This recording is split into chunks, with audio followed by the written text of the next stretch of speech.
everybody, welcome back to my YouTube channel Risna Tiarika with me here Risna, sang teacher that will give you knowledge this right can make improve your knowledge. So everybody, di video kali ini kita masih membahas tentang materi kelas 10 semester kedua yang berkaitan dengan dunia hewan.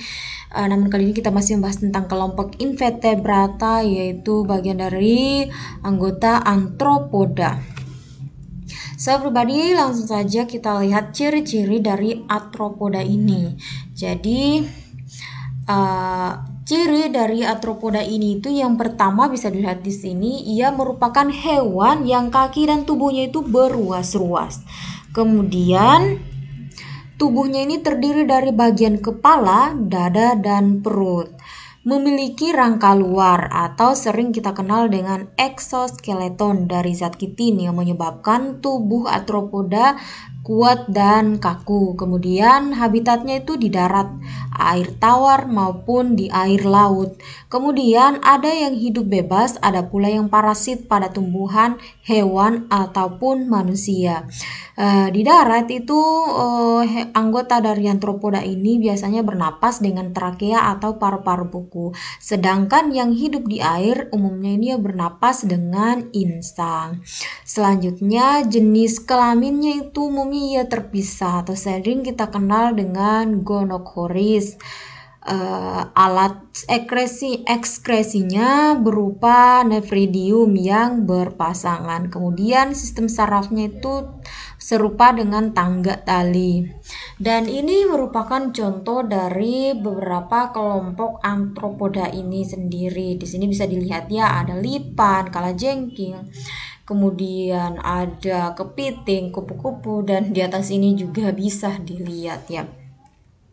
Oke, selanjutnya kita melangkah pada siklus hidup dari kelompok Arthropoda ini, kelas krustase. Jadi di sini saya memberikan contoh siklus hidup dari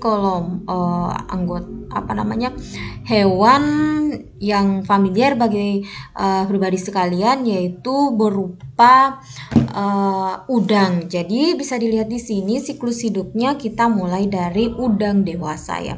Jadi si udang dewasa ini ya akan menghasilkan telur. Kemudian telur nanti ini akan menetas menjadi naupli. Kemudian naupli dalam perkembangannya akan menjadi protozoea. Selanjutnya akan menjadi meiosis atau semacam udang larva ya, semacam larva udang itu sendiri. Kemudian ini menjadi post larva. Selanjutnya dalam perkembangannya akan menjadi iguana, dan kemudian ia akan menjadi udang muda, dan setelah itu ia seiring dengan perkembangan waktu maka ia akan menjadi udang dewasa. Dan untuk siklus hidup dari udang ini itu ketika dia dimulai dari daratan, kemudian ke pantai, kemudian ia masuk ke lautan. Oke, selanjutnya ini berkaitan dengan siklus hidup kelas insekta. Jadi pada kelas insekta itu ia umumnya memiliki dua siklus hidup yang dikenal dengan metamorfosis sempurna dan juga metamorfosis tidak sempurna. Dapat dilihat di sini contoh dari metamorfosis sempurna itu umumnya dia ini jika diperhatikan dia dalam metamorfosisnya itu terdiri atas 4 tahap, yaitu telur, kemudian larva, kemudian pupa, kemudian imago. Dan ini umumnya untuk mengalami hewan-hewan atau insekta-insekta yang mengalami metamorfosis sempurna itu dalam kelompok kupu-kupuan. Seperti di sini saya ambil contoh itu tentang kupu-kupu di sini, di mana metamorfosis kita mulai dari kupu-kupu dewasanya. Si kupu-kupu dewasa ini menghasilkan telur, kemudian telur tadi menjadi larva atau caterpillar. Selanjutnya caterpillar ini menjadi ulat yang mulai menempel pada beberapa tumbuhan atau ranting-ranting ya, yang disebut dengan kapilar yang disebut dengan pupa. Kemudian selanjutnya ini akan berkembang lagi menjadi krisalis atau pupa yang sudah mulai terbentuk selubungnya atau biasa dikenal dengan kepompong ini. Kemudian dari kepompong ini ia akan menetas atau akan keluar dari cangkang pelindung ini atau dari selubung pelindung ini itu berupa kupu-kupu yang masih muda. Selanjutnya dalam perkembangannya seiring berjalannya hari maka ia akan menjadi kupu-kupu dewasa dan siklus akan berulang seperti tadi. Selanjutnya untuk metamorfosis tidak sempurna ia ditandai dengan dimana untuk metamorfosisnya itu atau siklus hidupnya hanya terdiri atas 3 bagian umumnya, yaitu telur, nimfa, kemudian imago. Di sini saya berikan contoh itu pada kelompok insekta yaitu belalang, di mana di sini kita mulai dari belalang dewasa yang menghasilkan telur, kemudian si telur ini akan menetas berkembang menjadi si belalang kecil atau bayi belalang atau belalang muda, kemudian ia akan mengalami senin, kemudian menjadi belalang yang cukup besar atau belalang muda dan akan menjadi belalang tua. Jadi kurang lebih seperti ini antara perbedaan metamorfosis sempurna dan metamorfosis tidak sempurna. Selanjutnya ini siklus hidup dari kelas Arachnida, di mana di sini saya memberikan contoh itu dari saya lupa namanya. Ini hewan-hewan ini umumnya dapat kita lihat di beberapa debu-debu itu bisa dilihat. Jadi hewan Arachnida ini dari yang Arachnida dewasa yang kemudian juga akan bertelur. Selanjutnya telurnya akan menetas membentuk larva, kemudian larva tadi akan membentuk nymph instar 1, kemudian berkembang lagi menjadi nymph instar 2 dan menjadi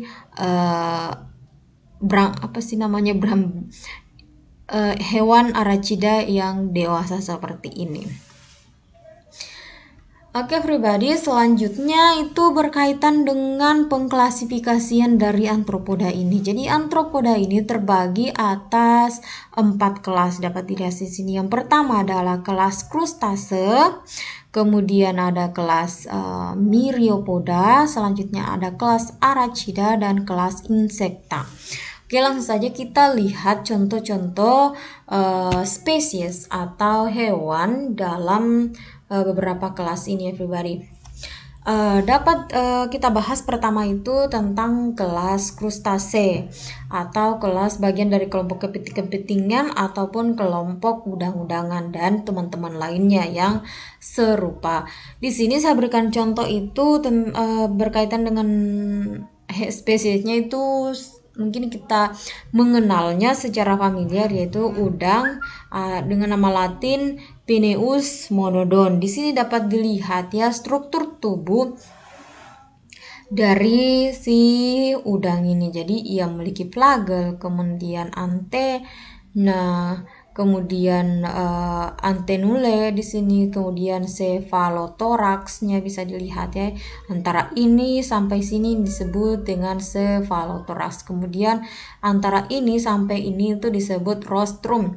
Kemudian ini bagian dari perutnya, selanjutnya ini bagian dari rostine. Mungkin jika dilihat dari sikat-sikat ini kan terlihat sama saja, tapi ini sebenarnya ia memiliki nama tersendiri. Kemudian ini ada bagian kaliped atau kaki pertama. Selanjutnya ini ada yang panjang, ini ada perodops atau kaki jalannya. Kemudian ini bagian yang di belakang ini ada pleodops atau kaki renang. Kemudian di sini di bagian ekor juga ada telson dan urodoks.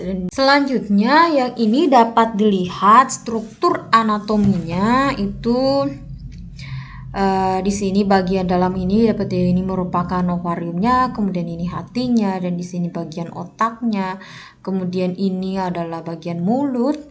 Selanjutnya ini organ pengeluarannya di bagian sini. Di ini adalah mata, kemudian antena dan tenule. Kemudian di sini juga ada kelenjar pencernaan, kemudian ini merupakan usus belakangnya, ini adalah anusnya, kemudian ini ada ganglion, kemudian di sini itu merupakan oviduk yang bagian dari sistem reproduksinya ya. Kemudian ini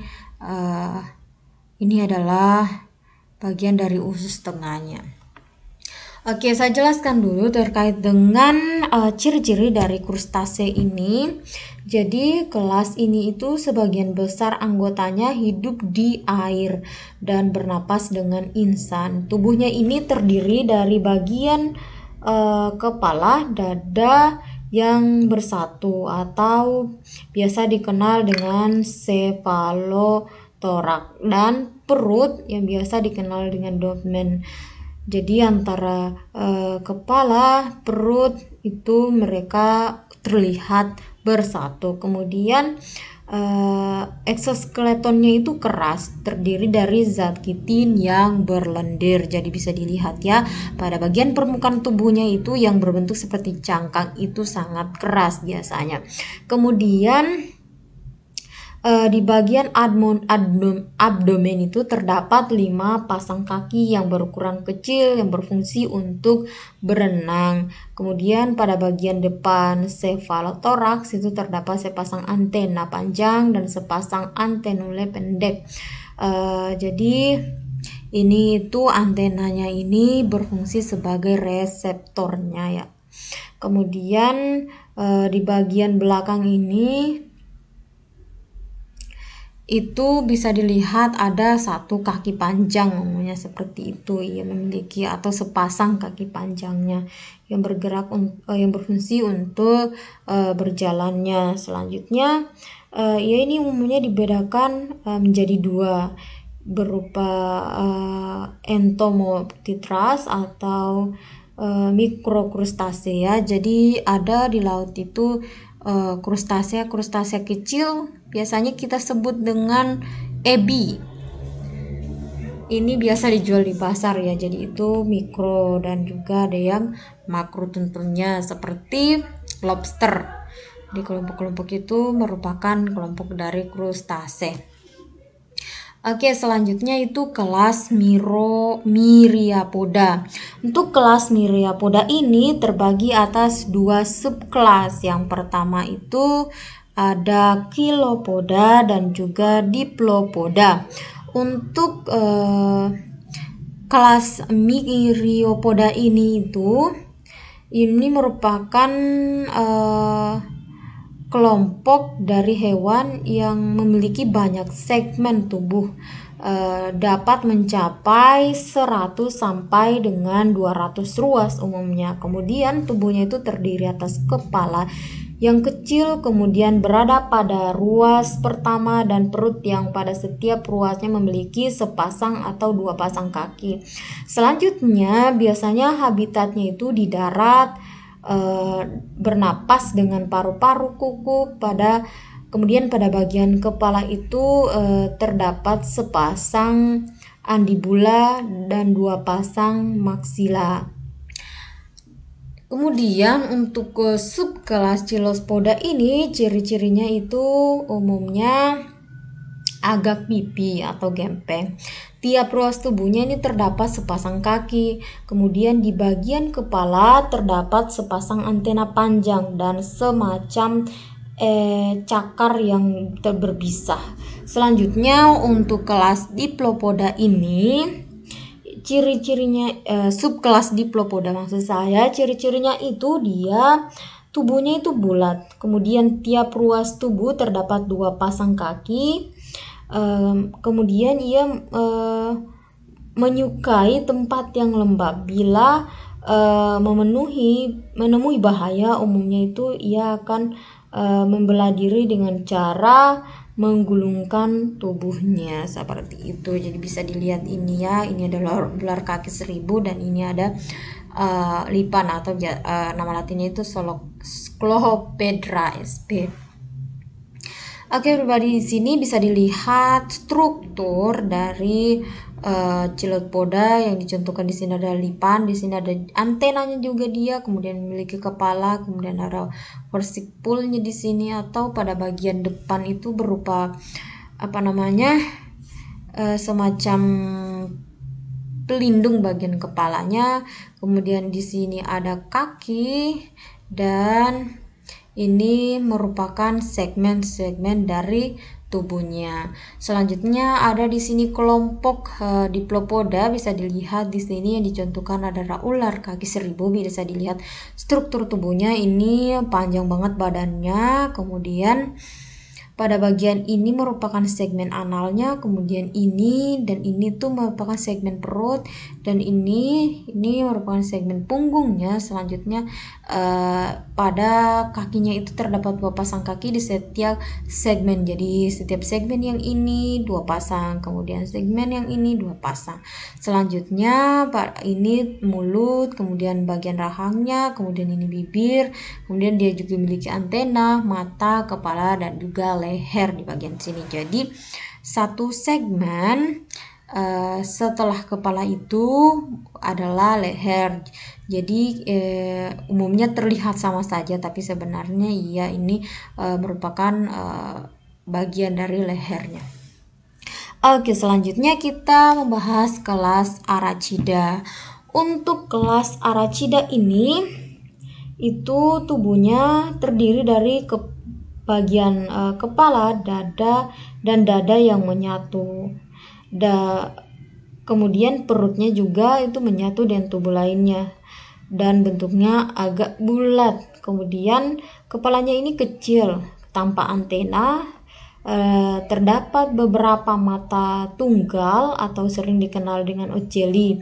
Habitatnya biasanya di darat, bernapas dengan paru-paru kuku, dan mempunyai kaki 4 pasang yang terdapat pada cephalothorax. Kemudian pada cephalothorax ini terdapat alat tambahan berupa sepasang kelisera yang beracun dan sepasang palpus.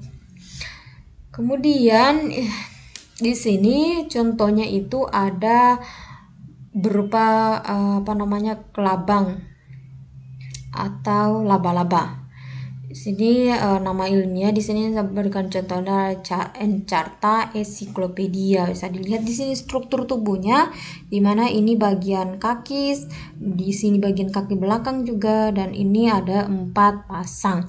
Selanjutnya ini bagian gigi taringnya, jadi dia memiliki taring, dan ini bagian dari kelenjar racunnya. Kemudian bagian palpusnya ini bisa dilihat, ini bagian dari otak, dan ini merupakan mata.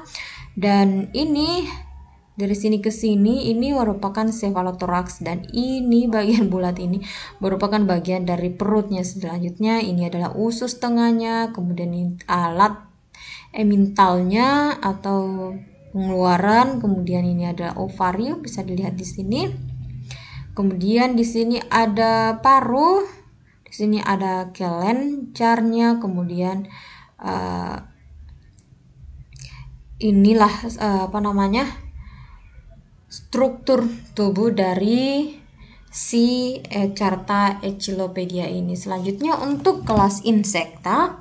Jadi untuk kelas insekta ini sebenarnya ia memiliki beberapa subgenus yang lain lagi, tetapi butuh penjelasan lebih lanjut. Sekarang saya hanya memberikan beberapa contoh saja terkait dengan kelas insekta ini. Jadi kelas insekta ini itu ciri-cirinya ia terdiri dari 3 bagian, yaitu kepala atau biasa dikenal dicaput, kemudian bagian dada atau biasa dikenal dengan toraks, dan bagian perut yang biasa dikenal dengan abdomen. Di kepala itu terdapat